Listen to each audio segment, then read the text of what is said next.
যদি আমি তোমাদেরকে বলি যে কলকাতায় যত রকমের খাবার পাওয়া যায় তার পেছনে কলকাতার আনএমপ্লয়মেন্টটা অনেকটা রেসপন্সিবল। বাট খাবার পাওয়া যায় মানে দোকান আছে, দোকান আছে মানে ইনকাম আছে, ইনকাম আছে মানে এমপ্লয়মেন্ট আছে। তাহলে আনএমপ্লয়মেন্ট কি করে হলো? আজকের ভিডিওতে আমরা ডিসকাস করব how unemployment shape the food market of Kolkata. যখন আমরা ছোট ছিলাম মনে করে দেখো, তখন এত বেশি কোরিয়ান, টার্কিশ, জাপানিজ, কন্টিনেন্টাল এগুলো পাওয়া যেত না এত সহজে। কিছু ফেমাস দোকান ছিল, কিছু ফেমাস রেস্টুরেন্ট ছিল, কিছু ফেমাস হোটেল ছিল যেগুলো বিরিয়ানি, ভাত, ডাল, রুটি, তরকারি ইত্যাদি এসবের জন্য ফেমাস ছিল।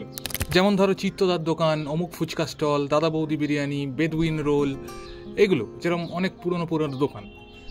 কিন্তু আজকের দিনে তুমি দাঁড়িয়ে যদি কলকাতা ঘুরে দেখো তাহলে দেখবে যে এখন কন্টিনেন্টাল, কোরিয়ান, জাপানিজ যে কোনো কুইজিন অনেক ইজিলি, আগের তুলনায় অনেক ইজিলি পাওয়া যায় এবং যথেষ্ট কম্পিটিটিভ প্রাইসিংয়ে। And that has happened over the course of a decade or two.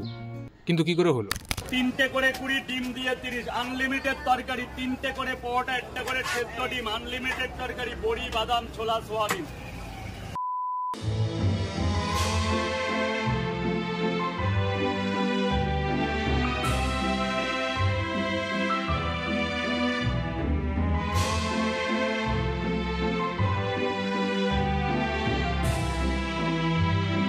আজকের দিনে তোমার আমার অনেক বন্ধুরা ব্যাঙ্গালোর, পুনে, মুম্বাই অনেক জায়গায় শিফট হয়ে যাচ্ছে চাকরির জন্যে।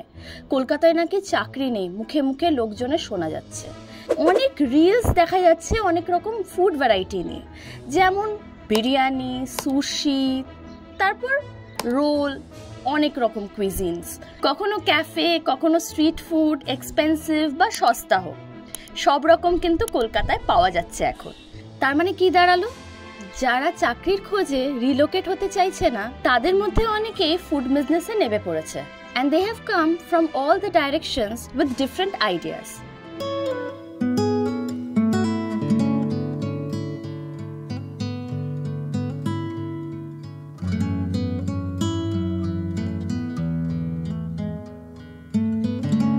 একটা টাইম ছিল যখন ক্যাফে বলতে শুধু কফি হাউস, কিন্তু আজকে ক্যাফে ক্যাফে ভর্তি হয়ে গেছে।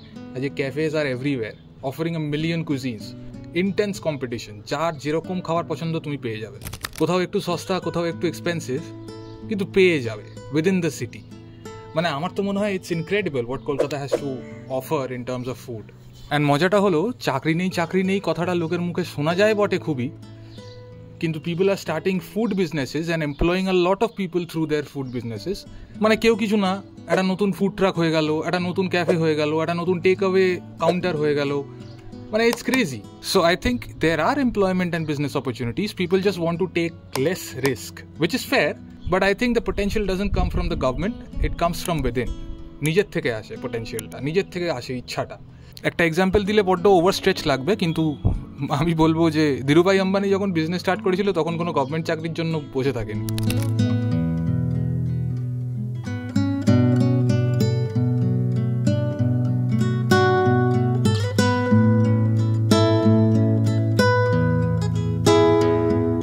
So yes, we think there is immense potential in Kolkata if we just want to achieve something. And we are achieving something. নিজের কাজকে ভালোবাসো, ভালোবাসে কাজ করো, কমপ্লেন করো কিন্তু কাজটাও করো। We don't need help of any institutions, we just need to be skillful and ambitious. আর কি, খাওয়া দাওয়া করো, এনজয় করো। এমপ্লয়মেন্ট, আনএমপ্লয়মেন্ট এসব পরের কথা। Pick a skill, get better at it. That skill will not only help you get employed, but it will also help you to build your life. আজকের ভিডিওটা এখানেই শেষ করছি। কেমন লাগলো কমেন্ট করে জানাও, আর পরের ভিডিওতে দেখা হবে। আর হ্যাঁ, খাবার ইজ খাবার, যার না আছে ধর্ম, না আছে জাত, লাগাও হাত।